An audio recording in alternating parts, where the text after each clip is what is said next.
I said we will have a real cool time tonight. I said we will have a real cool time tonight. All right, well, here we are, Season 4, Episode 8. This is Cone's Cave, and I'm Cone from Sum 41. This is my show on Adobe Radio. Thanks for tuning in. I have a good one this week because I have a guy that I'm going to be touring with for about 4 weeks coming up and have toured with in Japan. That's right, I have Ben Barlow of Neck Deep on my show. Ben and I toured in our bands together in Japan in the spring as Neck Deep opened for Sum 41 on our final Japanese tour. And Neck Deep is going to be opening for Sum 41 on our final European tour. Neck Deep, great band. Happy to have Ben on the show. Neck Deep formed in 2012. They are from Wales, and I believe, they are my first Welsh band I've ever had on Cone's Cave. I think. Yeah, it must be. Of course, yes. They are the first Welsh band I've had on this show. For sure. We also share something else in common. We were on Hopeless Records for 2 records not too long ago. Neck Deep has been on Hopeless Records basically their whole career. So we talk about Hopeless. We talk about the 2019 tour they did with Blink and Lil Wayne. We get his insight on that tour. We talk about social media. We talk about the pop punk scene in Wales and the US. We talk about how they got signed from this famous Florida show that they played way back and how they got discovered by Hopeless. And of course, we talk about their brand new album that came out this year, their 5th full-length album, self-titled. We're obviously going to play a song from that. Stay tuned. I'm going to show you the conversation I had with Ben Barlow of Neck Deep after this. All right, this is Cone's Cave. I'm Cone from Sum 41. This is my show on Adobe Radio. This week I have Ben Barlow, who is the frontman and singer for Neck Deep, the Welsh band that we all know and love now. Been around for 12 years. I remember hearing about Neck Deep way back. Probably 2012, 2013. I didn't know anything about them, but people started talking about this band called Neck Deep. They're the hot new pop punk band in town. So I went and checked them out. I was like, yeah, I could see why. And the live show was really good. And then they opened for us, like I said, in Japan in the spring. And I was like, yeah, okay. Yeah, the buzz is real. The buzz is the buzz now. They've been around for 12 years. But it's a great live band. He's a great front man. They write good songs. They have a brand new album out. It's a self-titled album. Lots of great songs. We're going to talk about that album.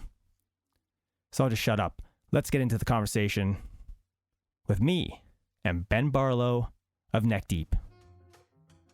When you guys were forming the band back in, 2012, what you guys were, I'm sure you've answered this 1,000 times, but what you guys were listening to and what were your influences and what band made you want to sound the way you were sounding? And there's probably a few of them. Yeah, for sure. I think at that time specifically, I was 17 when we started the band. So I was listening to a lot of I think pop punk was in this weird spot almost at that time. I think it had moved on from its super heyday of you guys, Blink, a shot and everything, and that was kind of the pinnacle of it. And so there was a lot of small US bands flying the flag and a couple UK bands and stuff. So at the time I was listening to a lot of we got our name from a band called Crucial Dudes, who are this tiny band, I think from Jersey or East Coast somewhere. I used to love Title Fight, Man Overboard, Transit, Story So Far, but always at the same time listen to the classics as well, Blink, Green Day, you guys, Good Charlotte, Newfound Glory. That's kind of what we grew up on. So it was a lot of that. There was a little bit to hardcore and some melodic hardcore and metal thrown in there too.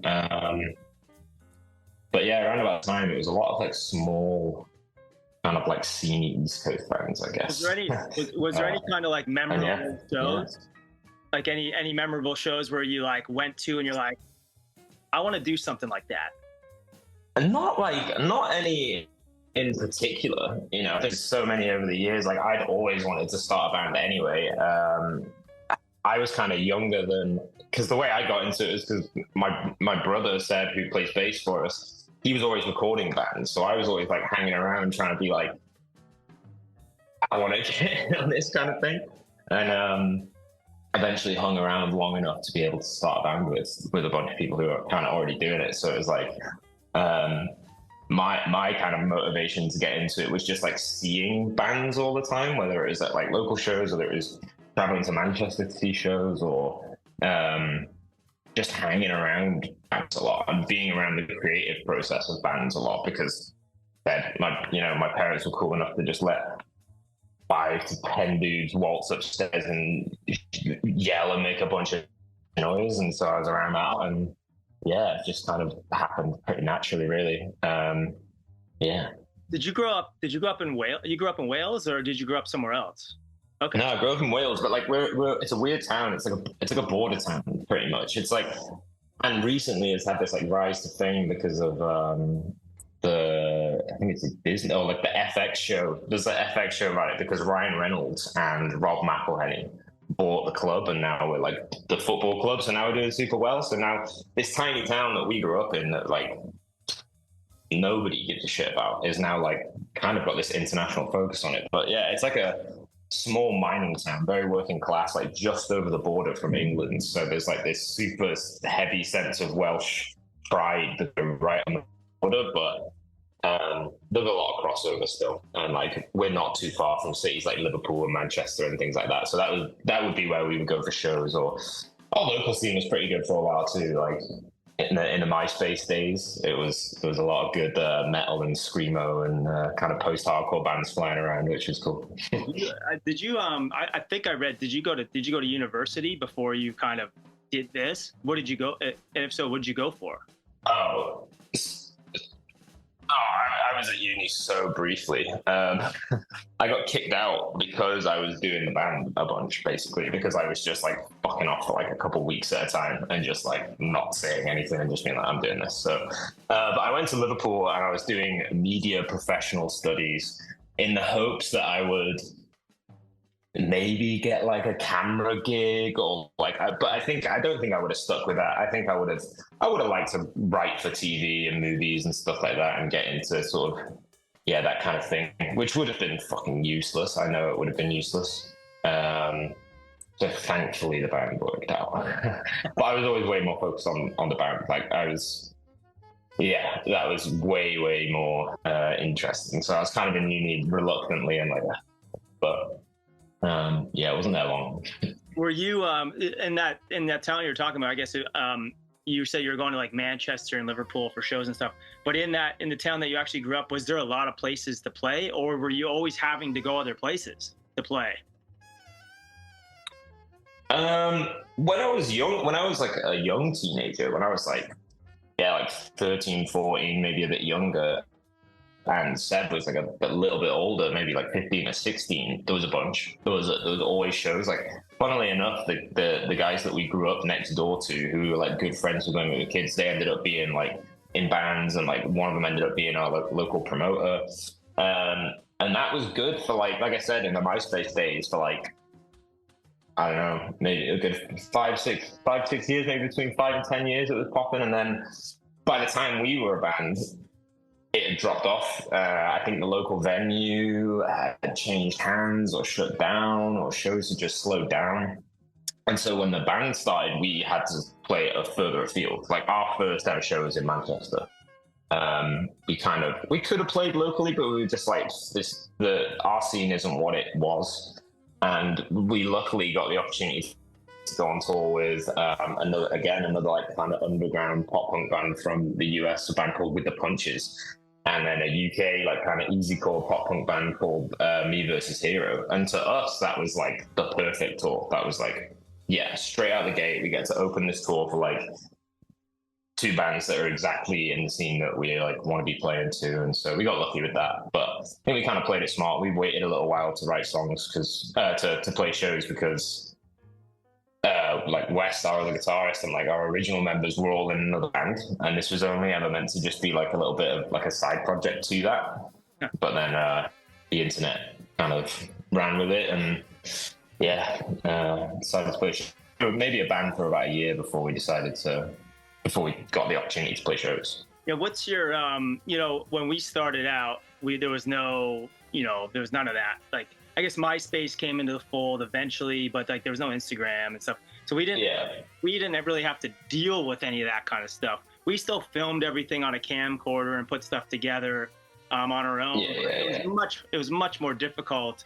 And there was like this like mystique about bands. Like, you didn't exactly know what they were like, right? Sure. You kind of like, oh, you saw their music video, they maybe seem like they're funny, or you see an interview on TV.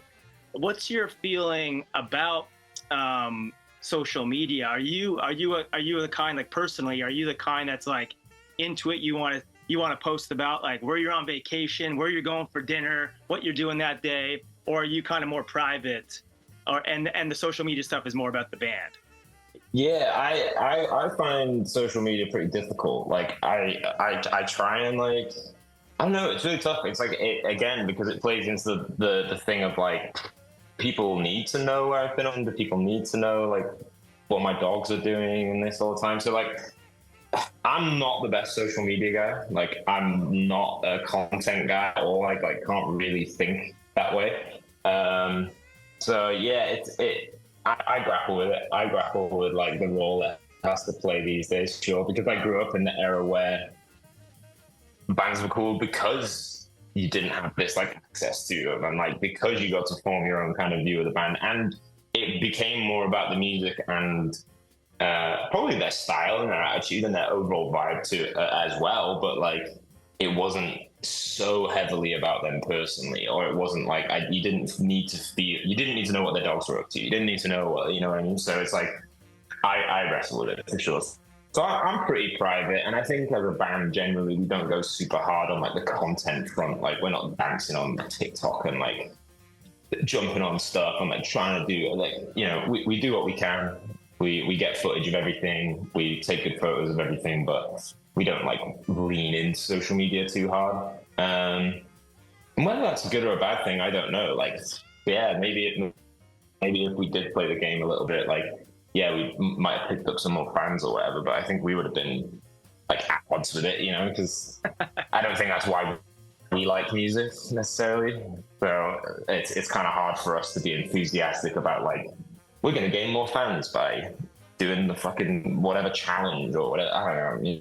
You know what I mean? Like, it's kind of whatever. But yeah, I have a love-hate relationship with it. I think there's a way of doing it that's cool, though. You know what I mean? I just haven't figured that out. So it is tricky because I know it's like when it first came very popular, I did a lot more on it, like personally, like, and then I regretted it. I was like, why did I post about what I was doing that day? No, I don't care, and I don't think people care. But I know in a way, like, if you do stuff like that, if you post a lot, which I don't anymore. I post only about stuff that, you know, my band is doing, I'm doing for music.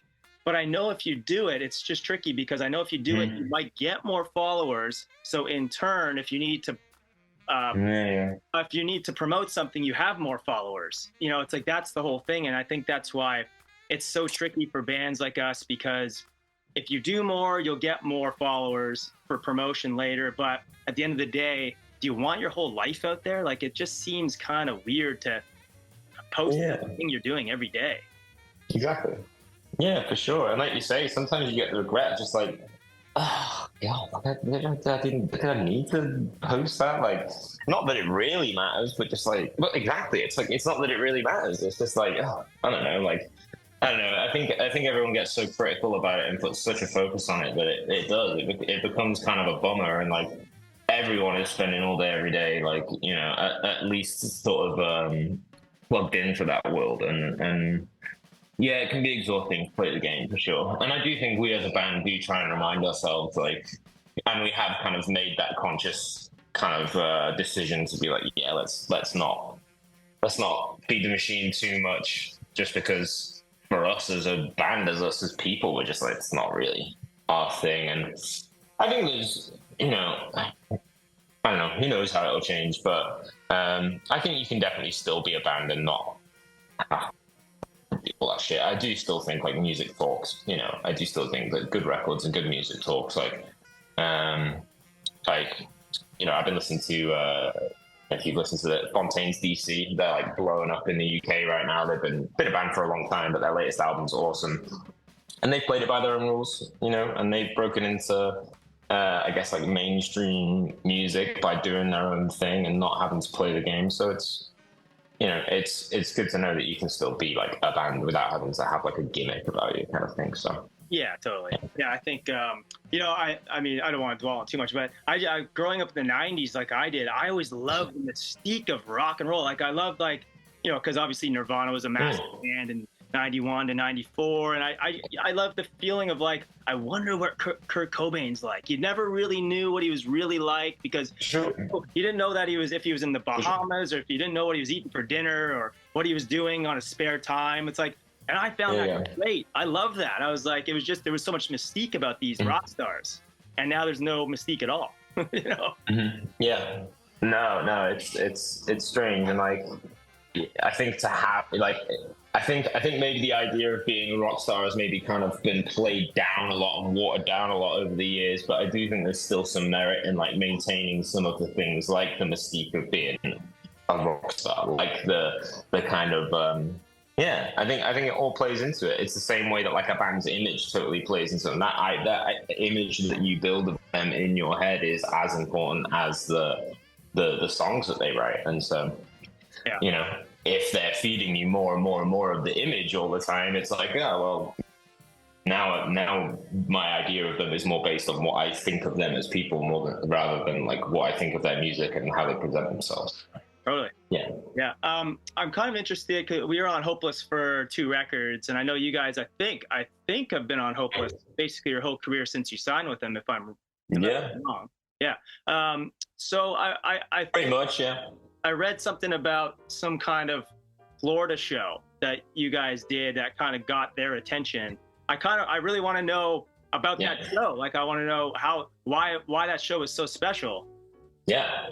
That genuinely to this day still probably one of like cornerstone moments in our band's history. And like, it was the first time we ever came over to the US, and there was no intention of like coming over to play shows, or maybe it was in the back of our mind kind of thing. But literally, I just remember one morning getting the call, like, yo, there's flights to Florida for like 200 and something return, like super cheap. Like, we can all go. Let's just fucking go as a band, and let's hang out. Let's go to the theme parks, and let's also maybe try and play some shows. Like, let's just see what happens.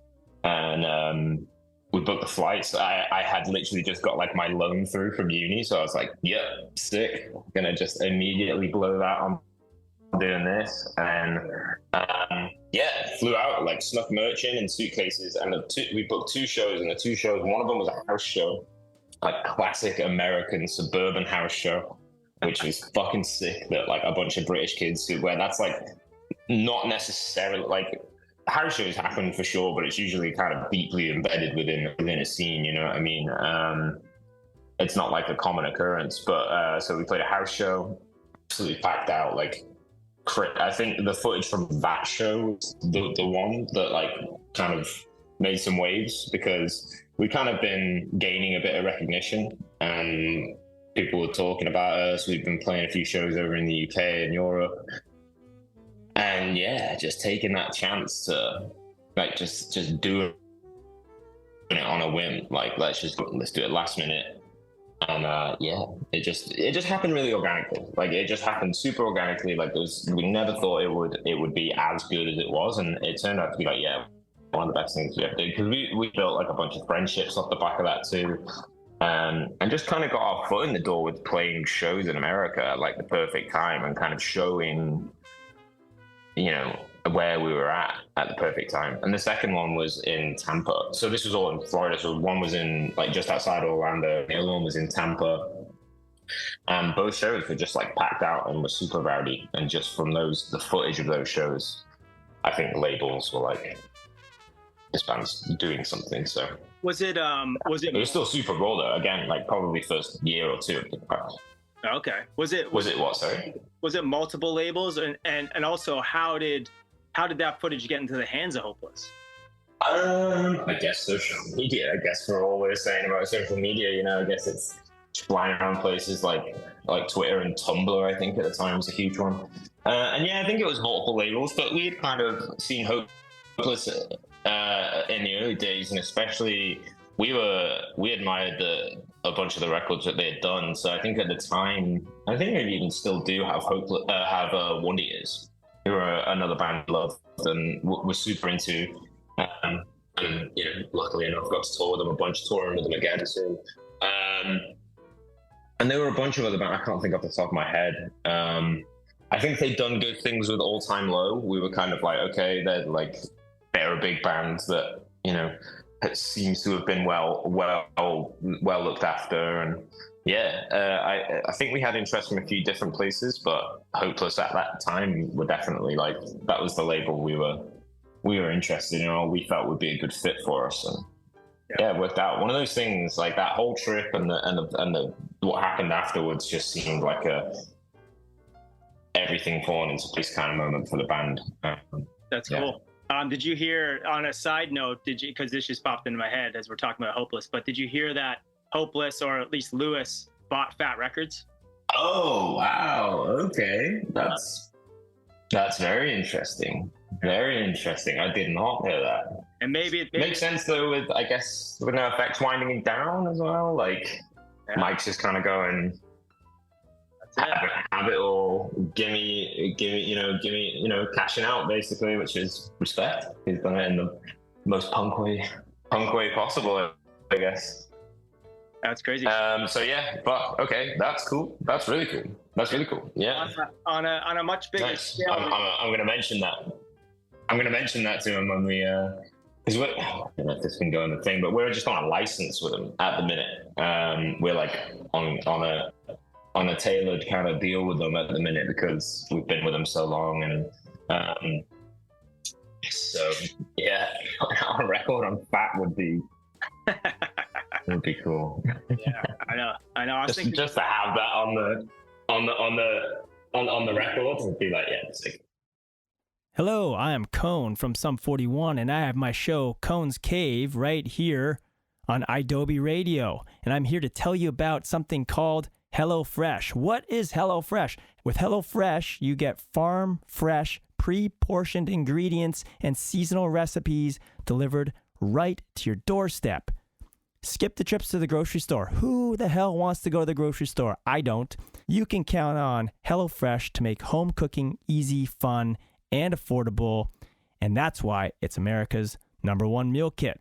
Make this fall the tastiest season yet with farm fresh produce and easy autumn-inspired recipes delivered right to your door with HelloFresh. Whip up tasty restaurant-style meals in your own kitchen without the high price tag of takeout and in less time than it takes to get delivery. You could choose meals that match your family's lifestyle. I know in our family we have a lot of allergies. HelloFresh has you covered with preferences like fit and wholesome, quick and easy, or vegetarian. You'll always find something to love from HelloFresh. I got 2 kids at home. I don't have a lot of time. HelloFresh saves you time. Not only does it save you time, it's healthy, you'll feel better, and you have more time for yourself and your family. All right, here we go. Get 10 free meals at HelloFresh.com/freecone. It's applied across 7 boxes, new subscribers only, and it varies by plan. That's 10 free HelloFresh meals just by going to HelloFresh.com/freecone. Now go. On a much bigger scale than your Florida shows, I kind of interested to know about the Blink tour in 2019, because I remember that tour very well, like hearing about the tour, and I remember hearing Lil Wayne was on it, and I was like, that's an odd choice. And then I had heard that he was going to quit the tour and then didn't quit the tour. What was that tour? What was that tour like for you guys, and also what was it like on tour with Lil Wayne? And I know it's like touring with Blink. They're great. We've done a bunch of things with them, but I'm more interested about the Lil Wayne and your experience. Yeah. Like you said, Blink, great, dream come true, awesome. No, combine anything with Blink. Lil Wayne was definitely different. Like getting a glimpse into the world of like high level, like big rap, and yeah, man. There were some days where like he didn't even turn up. There were days where it was like he would turn up for 10 minutes and just dip. Like never saw him for more than an hour a day max. I think he was around. But I guess that's how he rolls. Yeah, I think flying in and out of shows and like police escorts out of some shows and shit. Like his crew was all chilling. Like his boys were cool. Like we hung out with them a bunch. They were around most of the time. You know, they were around chilling all day, and then Wayne would kind of just rock up. And again, it was kind of touch and go of like, is Wayne gonna play today? Is he not? So there was a couple of days where we got to play like a longer set, and you know, it was getting to play like a big. I don't know. It felt like it was more of a support for Blink, which was like sick. But yeah, it was cool, but it was fucking weird. It was weird. What's your like, you know, because you're about to tour with us, and you also supported us in Japan, and then you had that Blink tour, and I'm sure you've supported other bands. Well, what's your frame of mind building set lists now? Because I mean, you guys have been around a long time now. You have five albums now or whatever. How are you? Like, I'm sure. Yeah. Do you look at stuff like Spotify numbers, iTunes, or like with social media and stuff, like going back to that, like, are you looking at that stuff like, oh, I didn't know that song was so big, I guess we should play it, or are you just kind of feeling it out in a way of what you guys like to play and how you like to feel on stage? Like, I like to play that song, I don't care if it's popular, the crowd likes it when we play it live, so we're going to put it in the set. Like, how do you work that kind of stuff when you're supporting? Mm-hmm. Well, when we're supporting, I think it's a slightly different approach. I think when we're doing our own set, it's let's play the stuff that we like playing, and obviously we'll take stats into consideration to some degree. But for like support, I think we just try and play like, I think it is. We have a good like half an hour, 45 minute. We generally tend to want to play fast, go hard, blow people away, a ton of energy. So we can kind of switch it up, and depending on maybe what the crowds are like, maybe what kind of crowd we're playing to, we'll switch it up. Like for example, in Japan with you guys, we knew we were playing to a bunch of Japanese people who wanted just energetic, fast, like, you know, they probably not, if they're not aware of the band, and in Japan the language barrier means they're probably not going to be super aware of like lyrics and sing-alongs for some of our slower songs. So let's just fucking knock out of the park. Let's just in reference to you guys all killing no filter, let's go. And so we tend to do that with like punkier crowds and like heavier crowds, play the fast ones. If it's a little bit of a softer crowd, like for example, when we go out to Asia, we've produced super, super well in Asia. Our biggest song on Spotify is a song that we don't love playing. Like, it's a good song. It's a sad song. It's about death. It's a slow, sad song. And it blew up in Asia. And so we have to, we go out there and we play out there like 2-3 times a year, and we have to play that song. But we never play that song anywhere else because it's like, it's not, the rest of the world's not really that about it, but Asia love it. So we tweak it depending on where we are. I think for Europe, for you guys, I think we're going to we're just going to pack it full of fast rippers basically and just rip it. And our biggest songs as well, so play some of mostly like the new stuff. I think that's what we kind of want to do is like, while we've got like a captive audience and we've got the opportunity to play what we want to play, I think we'll play the stuff that like we enjoy playing, stuff that gets the crowd going, and end up some of our biggest songs, I think. Yeah, it's always weird to me too that some songs are like, but it's tough. Yeah, it's always weird, like some songs for us too, like there's a song that we have off of our 2016 album called War. No one in North America would know it if we played it. It's one of the biggest songs now in Europe. And so Derek's like, oh yeah, remember, we got to go over War because we're going to have to play it in Europe. And I was like, oh yeah, shit. that's a huge song in Europe. But again, in North America, everyone would be like, what the fuck is this song? You know, so it's so strange to me that it's different. I'm sure it's like that for you guys. Like you said, like that slow song in Asia. Yeah, for sure. And like covers, they love covers in Asia. So we did a cover for Hopeless a few years ago that did really well. And it's a cover of that Natalie Imbruglia song because honestly, we were just like, I think somebody just randomly suggested it, and we were kind of like, okay, let's do that song or whatever. And it kind of did really well for us, but they love that in Asia. We never play that anywhere else because we're like, I don't really want to play covers necessarily. Like, cool ones here and there, like I get it, but like doing a Natalie Imbruglia cover halfway through like a punk set, they're like, So yeah, it's a little, but you got to play to the audience.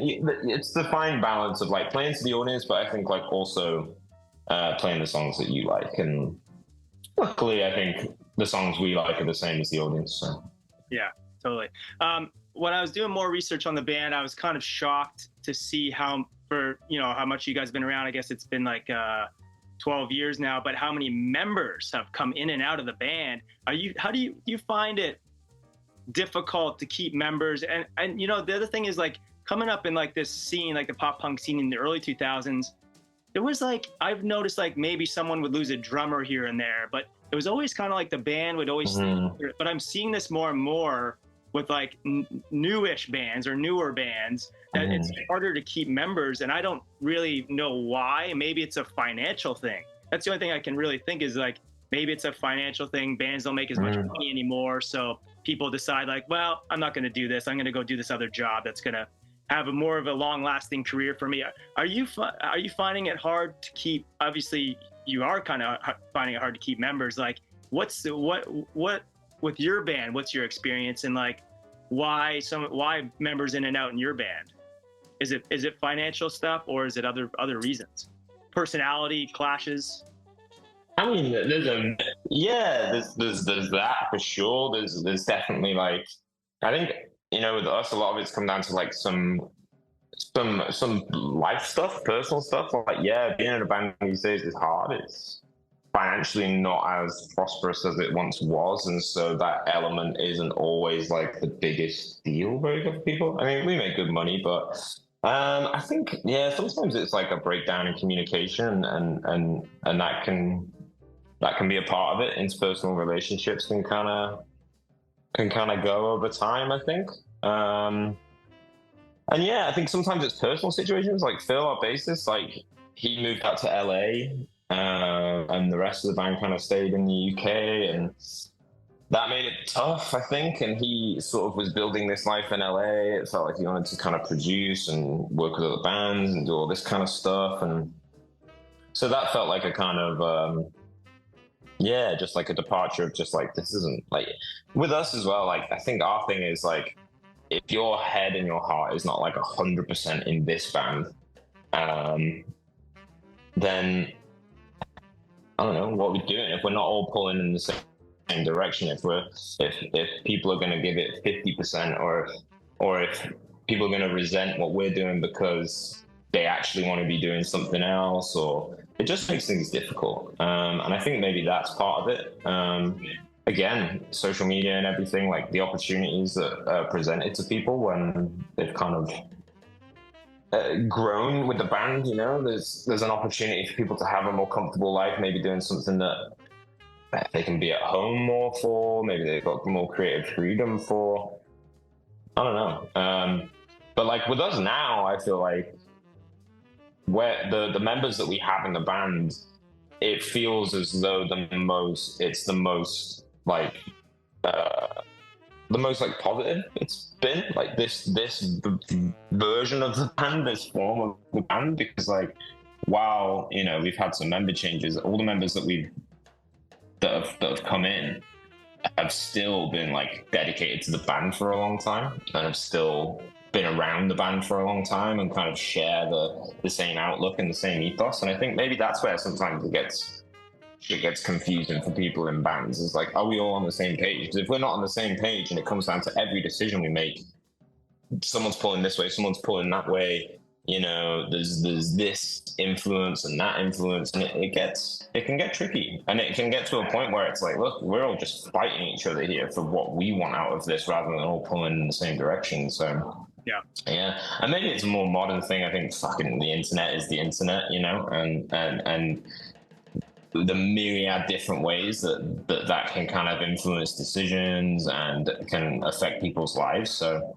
yeah, for sure, I think that all kind of plays into it. But I think we've done a good job of being able to like navigate it and in a good spot by keeping it within our kind of existing unit. And because again, I think if you have people kind of like pulling in different directions that are maybe away from the core ethos of the band or the core kind of like direction of the band, then it's always going to be this kind of clusterfuck, and it's never gonna operate the way that you want it to. So yeah, maybe the age-old creative differences is a big part of it. And man, money money and fucking the headache of like actually running a band, especially us, because we're like at this weird point where we're like a big mid-sized band. So like we have elements of being in a big band, but then the elements of being like this mid to small size band, and just the headache of that constant fluctuation. Like nothing makes something I learned super early in music. And we've had our fair share of fuckery and being fucked over and financially by people, is nothing will make people act weirder than money. Like nothing will make people act weirder than money. If people are struggling for money or they're focused, it just gets fucking crazy. And I think, yeah, that's maybe been an element at times. I think for all bands, I think I had to freak out about money at times, and like, I'm maybe to a fault, and maybe because we've had so much like just financial runarounds, and I'm kind of like always the one that's trying to pull it back to like, let's remember we're a band, and like it's not all money. Not saying that like I'm the guy that reminds everyone of that, but like mine's generally at like, let's make sure the money is safe and we're good, but let's stay creative. Let's stay on the same page. So being in a band's emotional, man. It's like having another relationship. It's literally like being in a relationship with 4 other guys. Totally. And I think there always needs to be some kind of point person in a band, because I think, for our band, obviously it's Derek. Everything runs through him. We all have like our opinions on things. But I think, I produced this band 10 years ago, and they had 7 members in the band, and everyone had an equal say in every single thing. And I'm like, how the hell do you get anything done? How do you pick t-shirt designs? How do you pick a support band? Like it just seemed like a headache. And I was like, you guys need to figure this out better. Like there needs to be a guy that has like a little, not say like control, like a dictator, but someone who has like the point on everything. So it's like, I don't know, you can't have 7 people for sure timing it. It just seems ridiculous. Yeah, that guy is Sam for us. Our guitarist is like, he is across pretty much everything, and like he's not necessarily making decisions, but he's the one who's like, this is what's happening. And then like West does a lot of our design stuff, and he's across a lot of like that kind of stuff and some merch operation sort of stuff. He's on that. Seb produces us and records us. That's his area. Me and him and Sam kind of work on that together as like the writing sort of core of it. Pals too, being the drummer, you always need the drummer there to churn something out. But Pals is ex-crew, so he's like tour logistic brain. He's the guy thinking about production and like tour shit.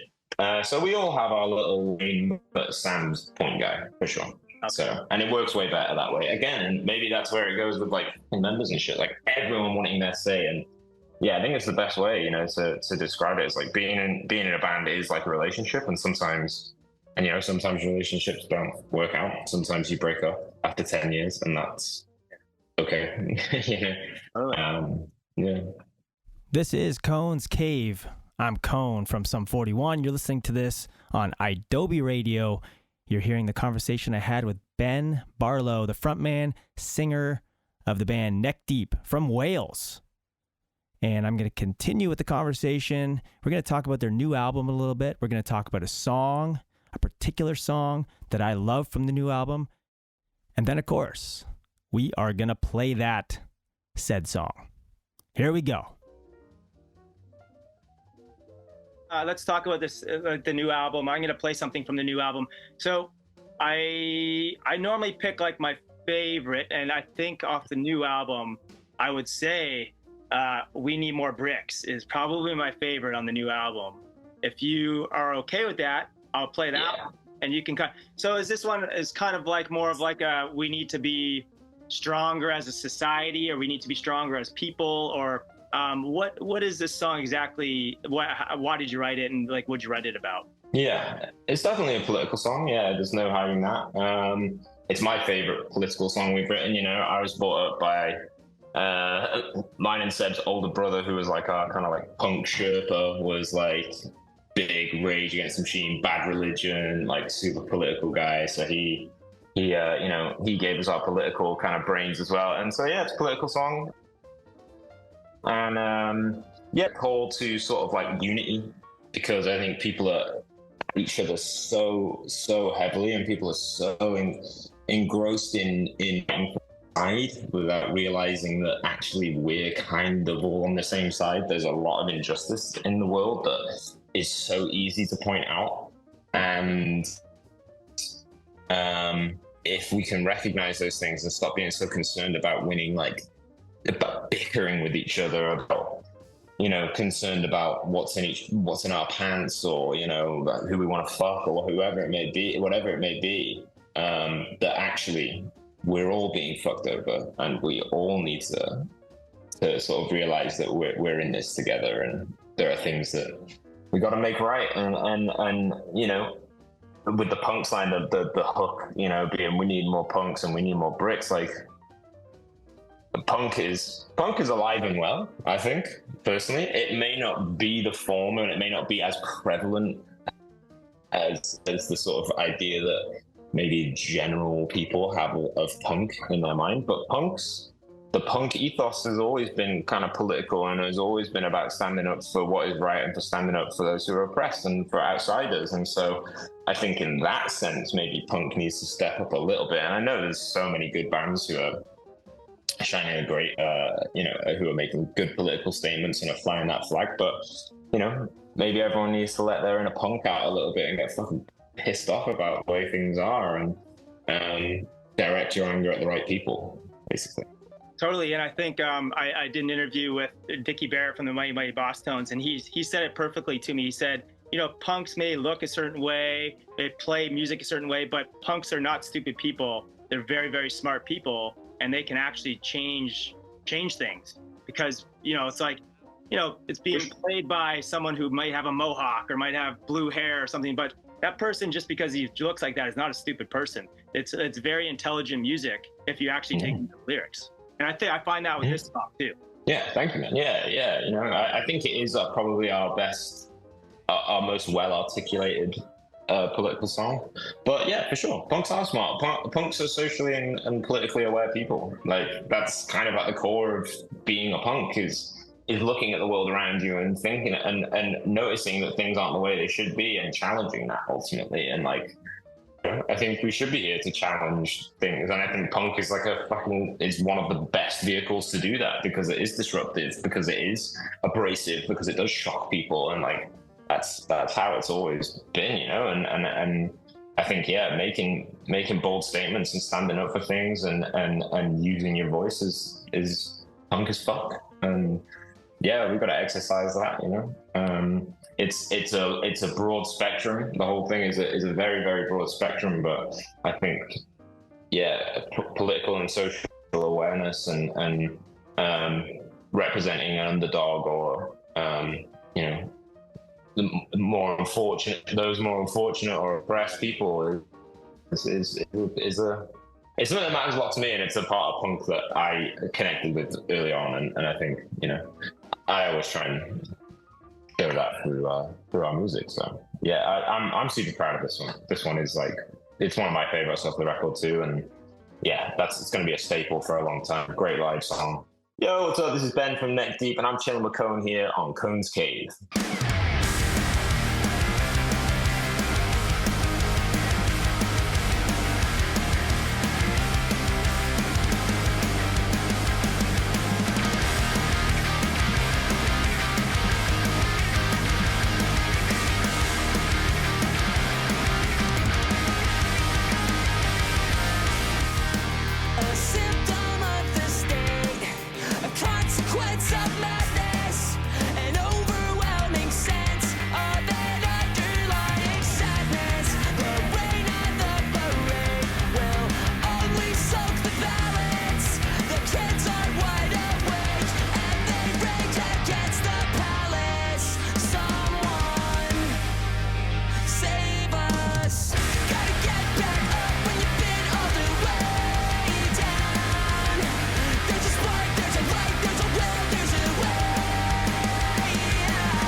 There's a little Neck Deep with a new song called We Need More Bricks off their new album.